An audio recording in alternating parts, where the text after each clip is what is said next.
જય સ્વામિનારાયણ. ધોરણ 12 રસાયણ વિજ્ઞાન પ્રકરણ 8 ડીએનએફ વિભાગના તત્વો. આજના લેક્ચરમાં આપણે સંક્રાંતિ તત્વના ચુંબકીય ગુણધર્મો વિશે સમજીશું. ત્યાર પછી ચુંબકીય ગુણધર્મની જે સંકલ્પના છે એના ઉપર આધારિત કેટલાક નાના પ્રશ્નો કે કારણો ભણીશું. અને છેલ્લે નીટ, જેડબલઈ, ગુજકેટ કે બોર્ડમાં આ સંકલ્પના પર આધારિત કેવા એમસીક્યુ પૂછી શકાય એ એમસીક્યુ વિશે જોઈશું. માટે છેલ્લે સુધી આ વિડીયો જોવાનું ચૂકતા નહીં. તો સૌથી પહેલાં આપણે જોઈએ કે ભાઈ કોઈ પણ પદાર્થ પર ચુંબકીય ક્ષેત્ર લાગુ પાડવામાં આવે ત્યારે એ બે પ્રકારના ચુંબકીય ગુણધર્મ દર્શાવે છે: અનુચુંબકત્વ અને પ્રતિચુંબકત્વ. પહેલા આપણે જોઈએ પ્રતિચુંબકત્વની વાત કરીએ. બરાબર, તો કે ભાઈ જે પદાર્થો કે આયનોમાં બધા જ યુગ્મિત ઇલેક્ટ્રોન હોય,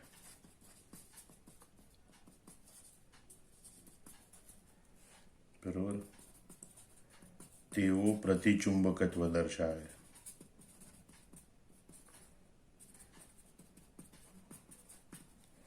એટલે કે આવા પદાર્થો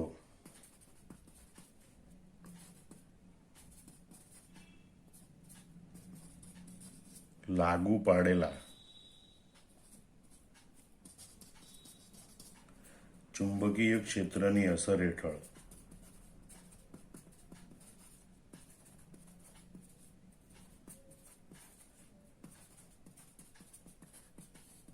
અપાકર્ષણ પામે છે. એટલે જે પદાર્થો કે આયનોમાં બધા જ યુગ્મિત ઇલેક્ટ્રોન હોય તેઓ પ્રતિચુંબકત્વ દર્શાવે અને આવા પદાર્થો લાગુ પાડેલા ચુંબકીય ક્ષેત્રની અસર હેઠળ અપાકર્ષણ પામે. હવે આપણે વાત કરીએ અનુચુંબકત્વની. તો કે ભાઈ જે પદાર્થો કે આયનોમાં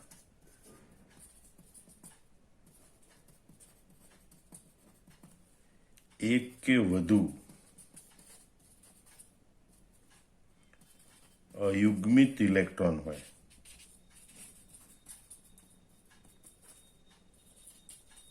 એટલે કે ઓછામાં ઓછો એક અયુગ્મિત ઇલેક્ટ્રોન હોય, બરોબર, તેઓ અનુચુંબકત્વ દર્શાવે.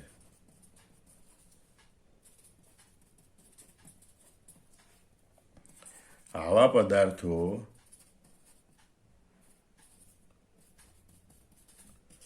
લાગુ પાડેલા ચુંબકીય ક્ષેત્રની અસર હેઠળ આકર્ષણ પામે છે.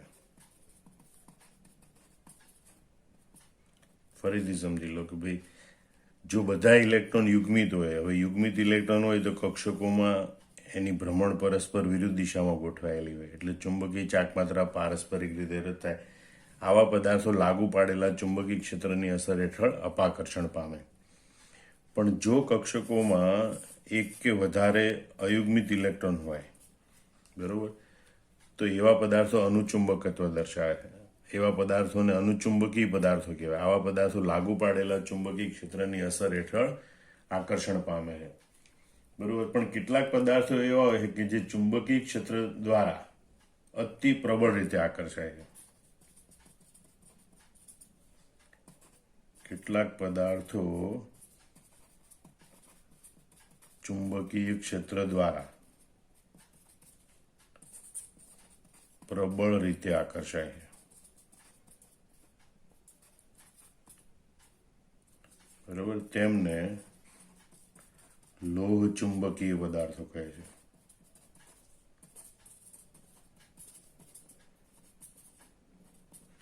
આવા લોહ ચુંબકીય પદાર્થો એ અનુચુંબકીય પદાર્થનું ચરમ સ્વરૂપ છે. એટલે આપણે એમ કહીએ કે ભાઈ આ લોહ ચુંબકત્વ એ અનુચુંબકત્વ નું ચરમ સ્વરૂપ છે. આપણને થાય કે એવા કયા પદાર્થ હોય, સાદા ચુંબક હોય, દાખલા તરીકે આ ચુંબક છે, એની નજીક તમે લોખંડનો ટુકડો લઈ જાઓ,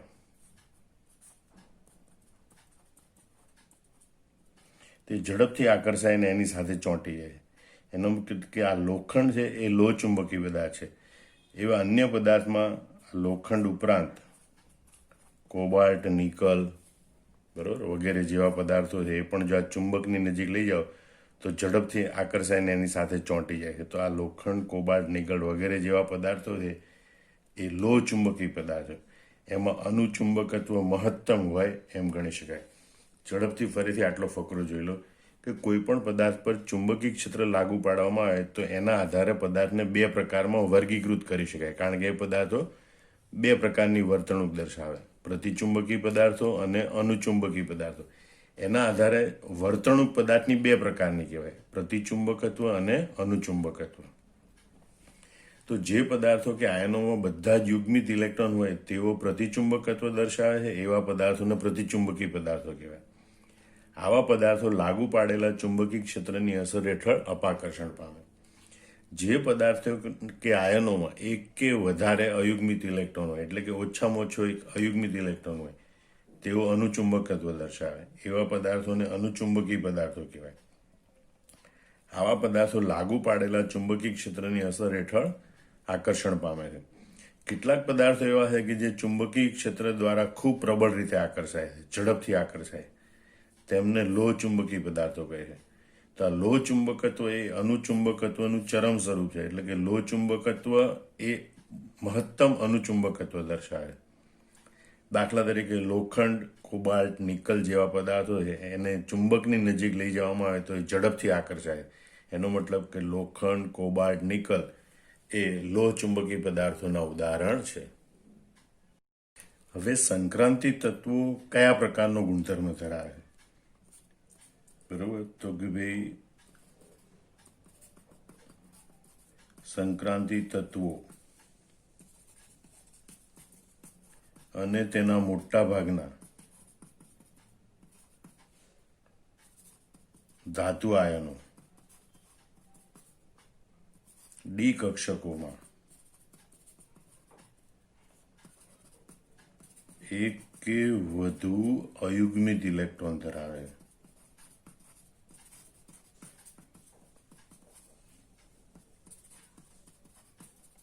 આપણે વ્યાખ્યા જ સંક્રાંતિ તત્વની એ પ્રમાણે આપીએ છીએ કે જે તત્વોમાં ડી કક્ષક અપૂર્ણ ભરાયેલી હોય એને સંક્રાંતિ તત્વ કહેવાય. તો સંક્રાંતિ તત્વો અને એના મોટા ભાગના ધાતુ આયનો એમાં ડી કક્ષક છે, એમાં એક કે વધુ અયુગ્મિત ઇલેક્ટ્રોનની હાજરી હોય. તેના કારણે મોટા ભાગના સંક્રાંતિ તત્વોના સંયોજનો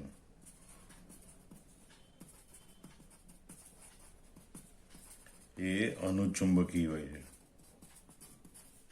આમ સંક્રાંતિ તત્વોના સંયોજનો છે અથવા તો ધાતુ આયનો છે એ મોટા ભાગે અનુચુંબકત્વનો ગુણધર્મ ધરાવે છે. હવે આપણે જોઈએ કે આ અનુચુંબકી ગુણધર્મો એટલે કે અનુચુંબકત્વ એ અયુગ્મિત ઇલેક્ટ્રોનની હાજરીને કારણે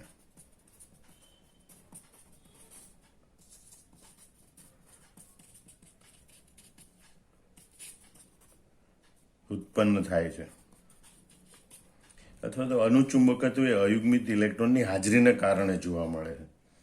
અને અયુગ્મિત ઇલેક્ટ્રોન છે એ ચુંબકી ચાક માત્રા ધરાવે છે. આવા દરેક અયુગ્મિત ઇલેક્ટ્રોન એ ચુંબકીય ચાક માત્રા ધરાવે છે.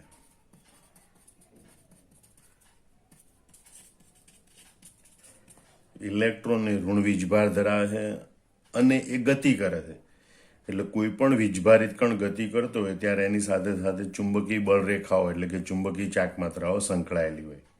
બરાબર, તો અહીંયા ઇલેક્ટ્રોન તો બે પ્રકારની ગતિ કરે છે: ભ્રમણ ગતિ પોતાની ધરીની આસપાસ અને કેન્દ્રની આસપાસ પરિભ્રમણ ગતિ અથવા તો કક્ષકી ગતિ.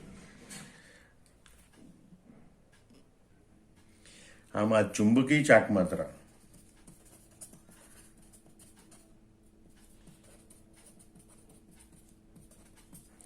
એ ભ્રમણકોણીય વેગમાન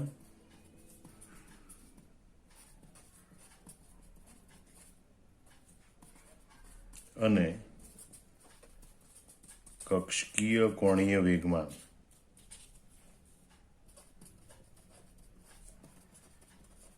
સાથે સંકળાયેલ છે. એટલે બીજી રીતે કેવું છે એમ કહેવાય કે ભાઈ ચુંબકીય ચાકમાત્રા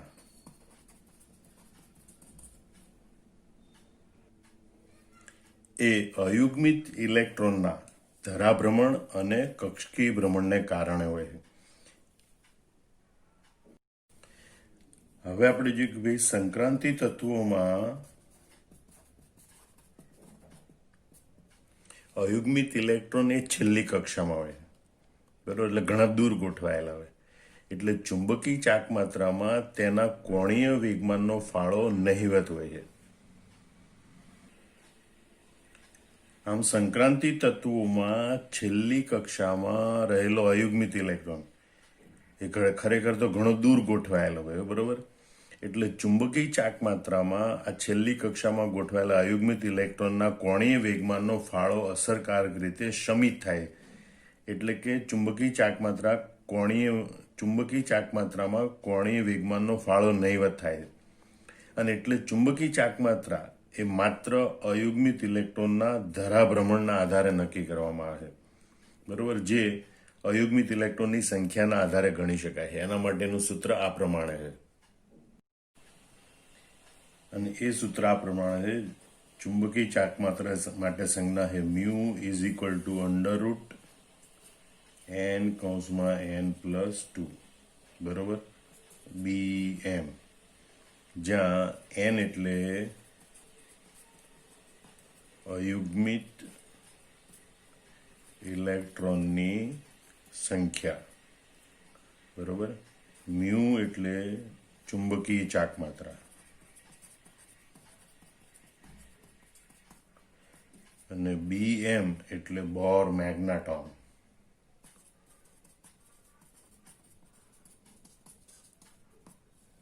બરોબર, એ ચુંબકીય ચાકમાત્રાનો એકમ છે. તો આ સૂત્રની મદદથી અયુગ્મિત ઇલેક્ટ્રોનની સંખ્યાના આધારે કોઈ પણ પદાર્થ કે આયનની ચુંબકીય ચાકમાત્રાની ગણતરી કરી શકાય. માનો કે અયુગ્મિત ઇલેક્ટ્રોનની સંખ્યા n બરાબર 1 હોય, બરોબર, તો મ્યુ બરાબર અંડરરૂટ 1(1+2) ઇઝ ઇક્વલ ટુ 2 ને 3 ઇઝ ઇક્વલ ટુ વર્ગમૂળ 3ની કિંમત હોય 1.73 BM. એટલે કે જો ડી કક્ષકમાં એક અયુગ્મિત ઇલેક્ટ્રોન હોય તો એ તત્વ કે આયનની ચુંબકીય ચાકમાત્રા 1.73 હોય. એ રીતે જો n બરાબર 2, બરોબર, તો mu is equal to under root 2(2+2), કારણ કે એની જગ્યાએ 2 લખવાનું અને આ +2, 2 દુ 4, 4 દુ 8, અંડરરૂટ 8, બરોબર. તો 8નું વર્ગમૂળ આવે છે 2.83 BM. અને એટલે 2 અયુગ્મિત ઇલેક્ટ્રોન હોય તો એવા તત્વ કે આયનની ચુંબકીય ચાકમાત્રા 2.83 BM હોય. એવી જ રીતે n બરાબર 3 હોય તો મ્યુ બરાબર 3.87 BM. n બરાબર 4 એટલે કે અયુગ્મિત ઇલેક્ટ્રોન 4 હોય તો ચુંબકીય ચાકમાત્રા 4.90 BM હોય. અને n બરાબર 5 હોય એટલે કે 5 અયુગ્મિત ઇલેક્ટ્રોન હોય તો ચુંબકીય ચાકમાત્રા 5.92 હોય છે. આમ યાદ રાખજો, એક અયુગ્મિત ઇલેક્ટ્રોન તો 1.73 BM, 2 અયુગ્મિત ઇલેક્ટ્રોન તો 2.83, 3 અયુગ્મિત ઇલેક્ટ્રોન તો 3.87, 4 અયુગ્મિત ઇલેક્ટ્રોન તો 4.90, 5 અયુગ્મિત ઇલેક્ટ્રોન તો 5.92. આ રીતે કેટલા અયુગ્મિત ઇલેક્ટ્રોન હોય તો ચુંબકીય ચાકમાત્રાનું ગણતરી કરેલું મૂલ્ય કેટલું આવે એ તમારે બરોબર યાદ રાખી લેવાનું. આમ આ માહિતી પરથી જોઈ શકાય છે કે ભાઈ અયુગ્મિત ઇલેક્ટ્રોનની સંખ્યા વધવાની સાથે તત્વો કે આયનની ચુંબકીય ચાકમાત્રામાં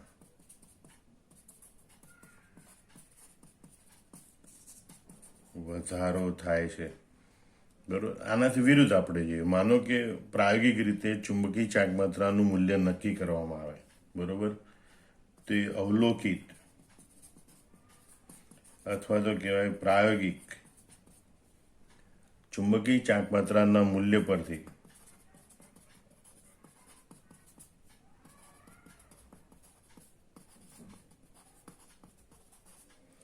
અણુ, પરમાણુ કે આયનમાં રહેલા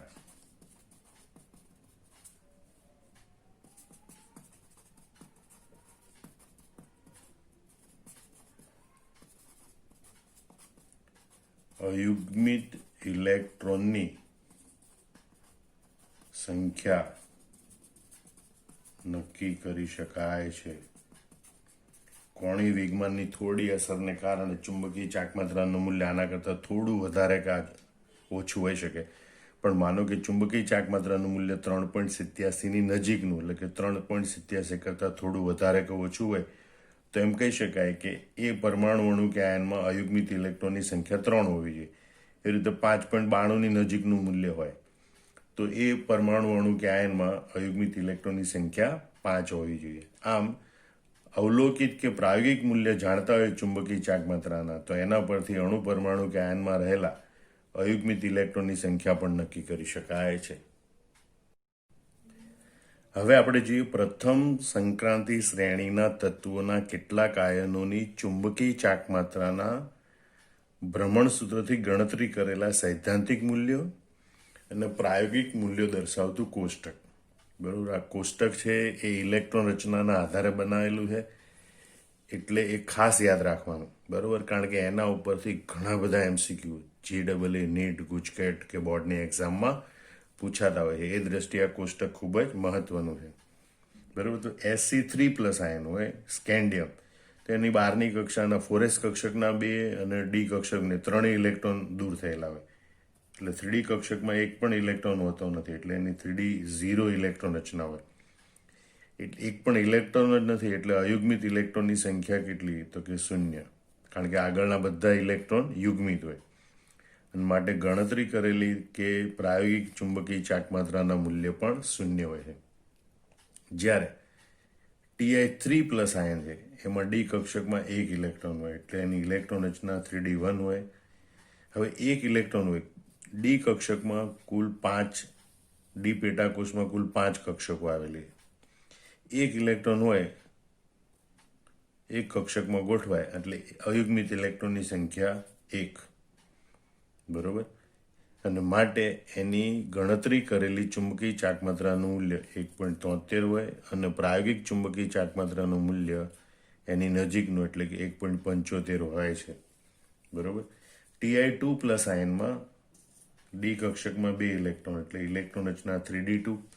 D કક્ષકમાં 2 ઇલેક્ટ્રોન હોય, બરોબર, તો અયુગ્મિત ઇલેક્ટ્રોનની સંખ્યા 2, એટલે ગણતરી કરેલી ચુંબકીય ચાકમાત્રા 2.84 હોય છે અથવા 2.83 હોય છે, બરોબર, જ્યારે પ્રાયોગિક ચુંબકીય ચાકમાત્રાનું મૂલ્ય 2.76 હોય છે, જે તમારે યાદ રાખવાનું.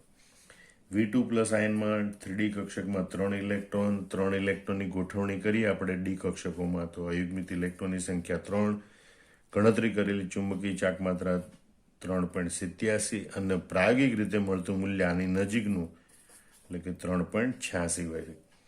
Cr2+ આયન હોય, તેમાં D કક્ષકમાં 4 ઇલેક્ટ્રોન, એટલે ઇલેક્ટ્રોન રચના 3D4, 4 ઇલેક્ટ્રોનની ગોઠવણી કરીએ તો 4 અયુગ્મિત ઇલેક્ટ્રોન મળે, માટે ગણતરી કરેલી ચુંબકીય ચાકમાત્રા 4.90 અને પ્રાયોગિક રીતે મળતી ચુંબકીય ચાકમાત્રા એની 4.80 હોય છે. Mn2+, એમાં D કક્ષકમાં 5 ઇલેક્ટ્રોન, એટલે 3D5 ઇલેક્ટ્રોન રચના, 5 ઇલેક્ટ્રોનની આપણે ગોઠવણી કરીએ, બરોબર, D કક્ષકોમાં, તો 5 અયુગ્મિત ઇલેક્ટ્રોન મળે, માટેની ગણતરી કરેલી ચુંબકીય ચાકમાત્રા 5.92 અને પ્રાયોગિક રીતે મળતી ચુંબકીય ચાકમાત્રા 5.96 હોય છે. હવે આપણે જોઈએ કે ભાઈ Fe2+ આયન, એમાં D કક્ષકમાં 6 ઇલેક્ટ્રોન હોય, હવે 6 ઇલેક્ટ્રોનની ગોઠવણી કરી એટલે 1 2 3 4 5 6 છઠ્ઠો ઇલેક્ટ્રોનથી ઇલેક્ટ્રોનનું યુગ્મન શરૂ થાય અને એટલે હવે અયુગ્મિત ઇલેક્ટ્રોનની સંખ્યા અહીંથી ઘટવાનું શરૂ થશે Mn2 પ્લસ પછી અહીંયા અયુગ્મિત ઇલેક્ટ્રોનની સંખ્યા 4 થશે 1 2 3 4 અને એટલે ગણતરી કરેલી ચુંબકીય ચાકમાત્રા તો એની 4.90 હોય પણ હવે આજે વધારાના અયુગ્મિત ઇલેક્ટ્રોનની અસર થાય અને એટલે પ્રાયોગિક ચુંબકીય ચાકમાત્રા છે એની 5.3 થી 5.5ની વચ્ચે મળે. આ મૂલ્ય ખાસ યાદ રાખવાનું. જો ખાલી 3d4 ઇલેક્ટ્રોન રચના હોય અને 4 અયુગ્મિત ઇલેક્ટ્રોન હોય તો પ્રાયોગિક ચુંબકીય ચાકમાત્રા 4.80 મળે. પણ 3d6 ઇલેક્ટ્રોન રચના હોય અને અયુગ્મિત ઇલેક્ટ્રોન 4 હોય તો પ્રાયોગિક ચુંબકીય ચાકમાત્રા 5.3 થી 5.5ની વચ્ચે મળે. CO2 પ્લસ આયનમાં 3d7 ઇલેક્ટ્રોન રચના હોય, 7 ઇલેક્ટ્રોનની ગોઠવણી કરીએ આપણે ડી કક્ષકમાં તો આપણને 3 અયુગ્મિત ઇલેક્ટ્રોન પ્રાપ્ત થાય અને એટલે ગણતરી કરેલી ચુંબકીય ચાકમાત્રા 3.87 હોય. પણ યાદ રાખવાનું એની પ્રાયોગિક ચુંબકીય ચાકમાત્રા છે એ 4.4 થી 5.2ની વચ્ચેની હોય છે. આ મૂલ્યો ખાસ યાદ રાખવાના. Ni2 પ્લસ છે એની ઇલેક્ટ્રોન રચના 3d8 હોય, 8 ઇલેક્ટ્રોનની ગોઠવણી કરીએ તો આપણને 2 અયુગ્મિત ઇલેક્ટ્રોન પ્રાપ્ત થાય અને એટલે ગણતરી કરેલી ચુંબકીય ચાકમાત્રા 2.84 હોય. પણ પ્રાયોગિક ચુંબકીય ચાકમાત્રાનું એનું મૂલ્ય યાદ રાખજો 2.9 થી 3.4ની વચ્ચેનું હોય છે. બરાબર, આ મૂલ્યો ખાસ તમારે યાદ રાખવા પડશે. Cu2 પ્લસ એમાં ડી કક્ષકમાં 9 ઇલેક્ટ્રોન હોય, 3d9 ઇલેક્ટ્રોન રચના, 9 ઇલેક્ટ્રોનની ડી કક્ષકોમાં ગોઠવણી કરીએ તો આપણને 1 અયુગ્મિત ઇલેક્ટ્રોન મળે અને એટલે ગણતરી કરેલી ચુંબકીય ચાકમાત્રા 1.73 હોય. પણ 9 કુલ ઇલેક્ટ્રોન હોય અને 1 અયુગ્મિત ઇલેક્ટ્રોન હોય તો પ્રાયોગિક ચુંબકીય ચાકમાત્રાનું મૂલ્ય 1.8 થી 2.2ની વચ્ચેનું હોય છે. અને Zn2 પ્લસ એમાં 10 ઇલેક્ટ્રોન ગોઠવાયેલા હોય, 3d10 ઇલેક્ટ્રોન રચના હોય, 10 ઇલેક્ટ્રોન ગોઠવાય એટલે એક પણ પછી અયુગ્મિત ઇલેક્ટ્રોન રહેતો નથી અને એટલે ગણતરી કરેલી અને સૈદ્ધાંતિક ચુંબકીય ચાકમાત્રાના મૂલ્યો 0 હોય છે. આમ તમે જોઈ શકો છો કે ભાઈ સંક્રાંતિ તત્વોમાં જેમ જેમ આપણે આગળ વધીએ મધ્ય તરફ જઈએ ત્યારે ચુંબકીય ચાકમાત્રા વધે છે, મધ્યથી પછી આગળ વધતા ચુંબકીય ચાકમાત્રા ઘટે. એટલે એમ કહેવાય કે ભાઈ શ્રેણીમાં શરૂઆતમાં ચુંબકીય ચાકમાત્રા વધે છે, મધ્ય ભાગ પછી ચુંબકીય ચાકમાત્રા ઘટે છે. અહીંયા જે આપણે અવલોકિત મૂલ્યો અથવા તો એને કહેવાય પ્રાયોગિક મૂલ્યો જે દર્શાવેલા છે એ પ્રાયોગિક મૂલ્યોની ખાસિયત આપણે સમજી લઈએ કે આ પ્રાયોગિક મૂલ્યો દ્રાવણમાં જળયુક્ત આયનો બરોબર તેમજ એ ઘન અવસ્થા માટે હોય છે અથવા ઘન અવસ્થા માટે હોય છે. એટલે આ ખાસ યાદ રાખજો કે જે પ્રાયોગિક રીતે મેળવેલા અથવા અવલોકિત મૂલ્યો જેને કહીએ એ દ્રાવણમાં જ્યારે આયનો હોય, Cu2 પ્લસ આયનનું જલી દ્રાવણ હોય, Mn2 પ્લસનું જલી દ્રાવણ હોય એમાં અથવા તો ઘન અવસ્થા માટે હોય છે. હવે આપણે સંક્રાંતિ તત્વોના ચુંબકીય ગુણધર્મો પર આધારિત કેટલાક અગત્યના પ્રશ્નો ભણીશું. એમાં સૌથી પહેલાં તેમ કહેવામાં આવે કે નીચેના આયનોની ચુંબકીય ચાકમાત્રા ગણો, બરાબર, અથવા તો આવા જે સંયોજનો હોય એમાં સંક્રાંતિ તત્વો હોય એની ચુંબકીય ચાકમાત્રા ગણો. અહીંયા માનો કે FeCl3 કીધું હોય તો FeCl3માં Fe3 પ્લસ આયન હોય, TiCl4માં Ti4 પ્લસ આયન હોય, બરાબર. તો આ સંયોજનોમાં અથવા તો આયનોમાં ચુંબકીય ચાકમાત્રા ગણવાનું કહેવામાં આવે. તો સૌથી પહેલાં આપણે CO2 પ્લસ માટે જોઈએ તો કોબાલ્ટનો પરમાણુ ક્રમાંક 27 છે એટલે એની ઇલેક્ટ્રોન રચના આર્ગોન કમ્પ્લીટ, બરાબર, 3d7 4s2 છે. ઇલેક્ટ્રોન રચનાઓ તો ખાસ મોઢે કરી નાખવાની, એના ઉપર આધારિત ઘણી બધી બાબતો પૂછી શકાય. હવે એમાં CO2 પ્લસ હોય એટલે આ 4s કક્ષકના 2 ઇલેક્ટ્રોન દૂર થયેલા હોય તો CO2 પ્લસની ઇલેક્ટ્રોન રચના થાય આર્ગોન કમ્પ્લીટ 3d7, બરાબર. એટલે ડી કક્ષકમાં 7 ઇલેક્ટ્રોનની ગોઠવણી આપણે દર્શાવવાની. 1 2 3 4 5 6 અને 7 અને માટે એમાં અયુગ્મિત ઇલેક્ટ્રોનની સંખ્યા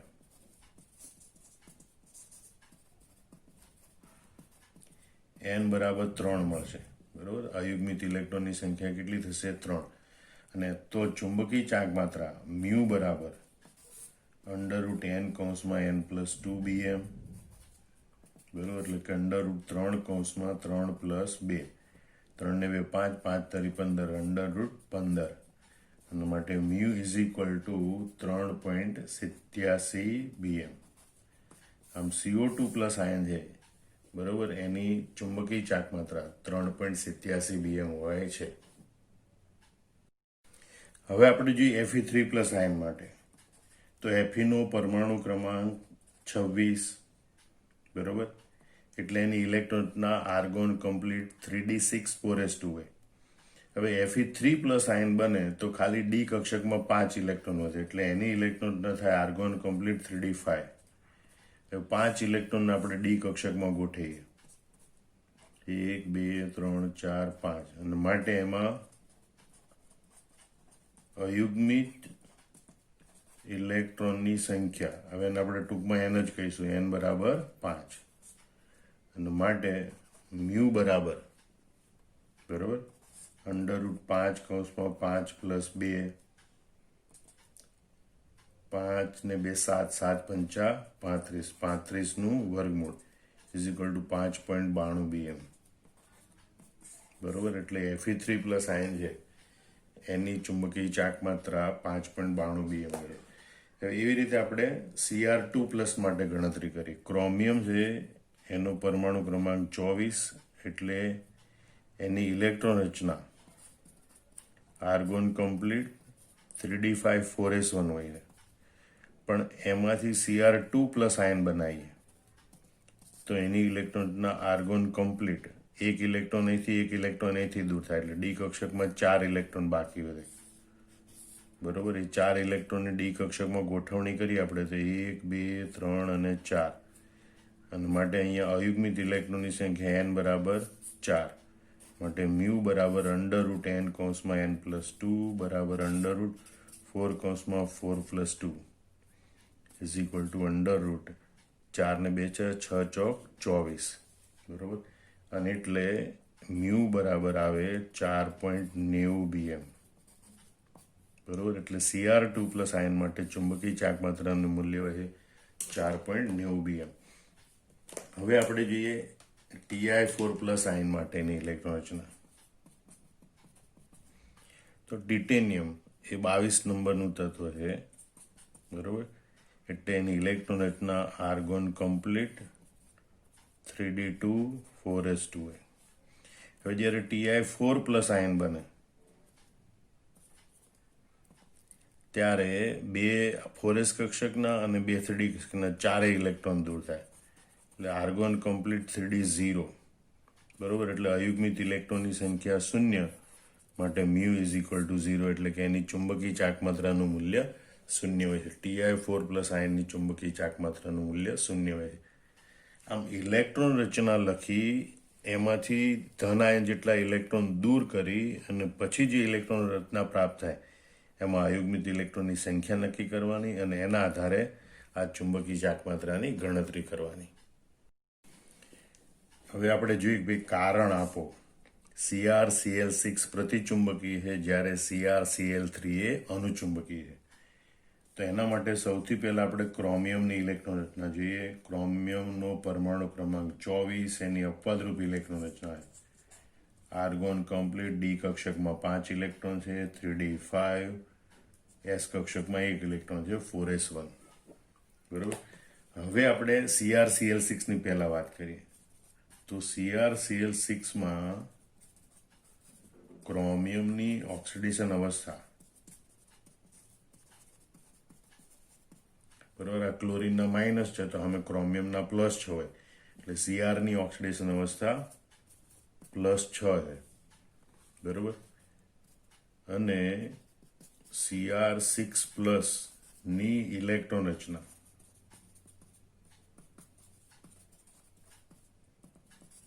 આર્ગોન કમ્પ્લીટ, હવે 6 ધન વીજભાર પ્રાપ્ત કરવા માટેના 6 ઇલેક્ટ્રોન ગુમાવેલા હોય છે, એટલે 5 ડી કક્ષકના અને 1 એસ કક્ષકનો, એમ 6 ઇલેક્ટ્રોન ગુમાવે તો Cr6 પ્લસની ઇલેક્ટ્રોન રચના થાય આર્ગોન કમ્પ્લીટ 3d0 4s0. બરોબર. અહીં આ ઇલેક્ટ્રોન રચનામાં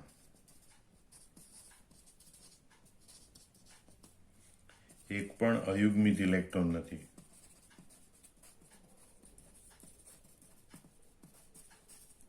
બરોબર. અને માટે તે પ્રતિચુંબકીય છે.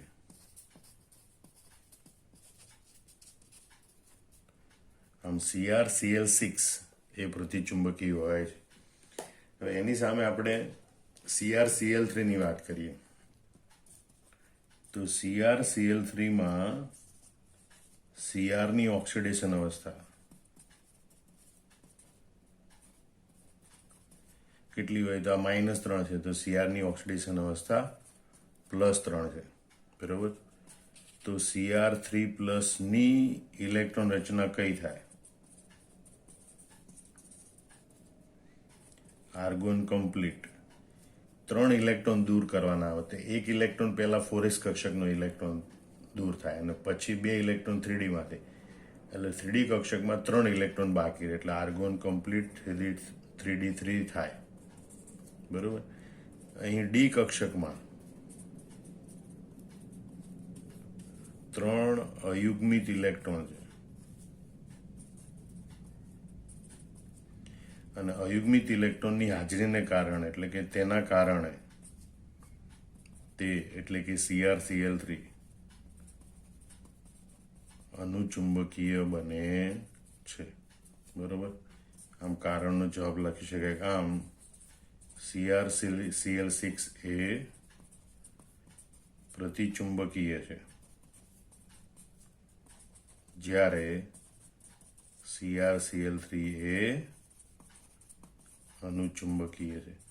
આવા કોઈ પણ બે સંયોજનોના અનેક કારણો આવી રીતે બનાવી શકે. ટૂંકમાં તમારા ઓક્સિડેશન અવસ્થાના આધારે ઇલેક્ટ્રોન રચના લખવાની અને એમાં અયુગ્મિત ઇલેક્ટ્રોન છે કે નહીં એ જોઈ પ્રતિચુંબકીય છે કે અનુચુંબકીય એ નક્કી કરવાનું હોય છે.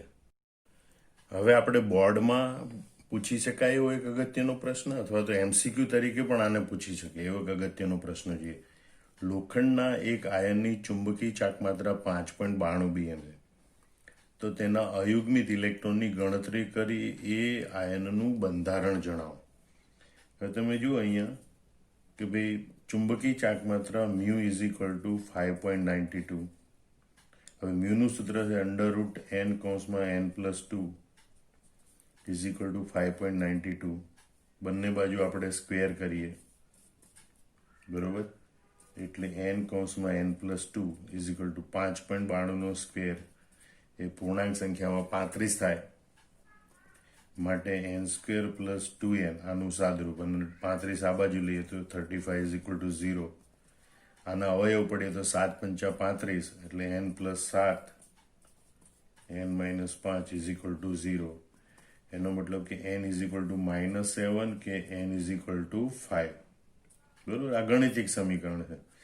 અથવા એમ પણ યાદ રાખવાનું, જો ભાઈ 5.92 હોય મ્યુ બરાબર, તો આપણને એટલી ખબર હોય ડાયરેક્ટ પણ લખી શકીએ કે મ્યુ બરાબર 5.92, તો અયુગ્મિત ઇલેક્ટ્રોનની સંખ્યા 5 હોય. અહીંયા પણ તમે જો n બરાબર -7, n બરાબર -7 એ શક્ય નથી કારણ કે ઇલેક્ટ્રોનની સંખ્યા ઋણ હોઈ શકે નહીં, એટલે n બરાબર -7 શક્ય નથી, માટે n બરાબર 5. આ ગણતરી કરી એને બદલે સીધું પણ તમે લખી શકો કે ભાઈ સૈદ્ધાંતિક ચુંબકીય ચાકમાત્રા 5.92 હોય તો અયુગ્મિત ઇલેક્ટ્રોનની સંખ્યા 5 હોય છે. એટલે અયુગ્મિત ઇલેક્ટ્રોનની સંખ્યા બરાબર 5. હવે લોખંડ એટલે આયરન, બરોબર. એનો પરમાણુ ક્રમાંક 26 છે અને માટે એની ઇલેક્ટ્રોન રચના 3d6 4s2 છે. એમાં ડી કક્ષકમાં 6 ઇલેક્ટ્રોન, એસ કક્ષકમાં 2 ઇલેક્ટ્રોન, ટોટલ 6 નું 2 8 ઇલેક્ટ્રોન હોય. બરોબર. જ્યારે અહીંયા 5 અયુગ્મિત ઇલેક્ટ્રોન છે. આ Fe+, Fe નો વીજભાર આપણને ખબર નથી. બરોબર. એમાં 5 ઇલેક્ટ્રોન છે, એટલે આર્ગોન કમ્પ્લીટ 3d5 છે. 2 ઇલેક્ટ્રોન અહીંથી ને 1 ઇલેક્ટ્રોન અહીંથી દૂર થાય તો 3d5 પ્રકારની ઇલેક્ટ્રોન રચના થાય, એટલે 3d5 4s0, બરોબર. અને 3 ઇલેક્ટ્રોન ગુમાયેલા છે માટે Fe આયનનો વીજભાર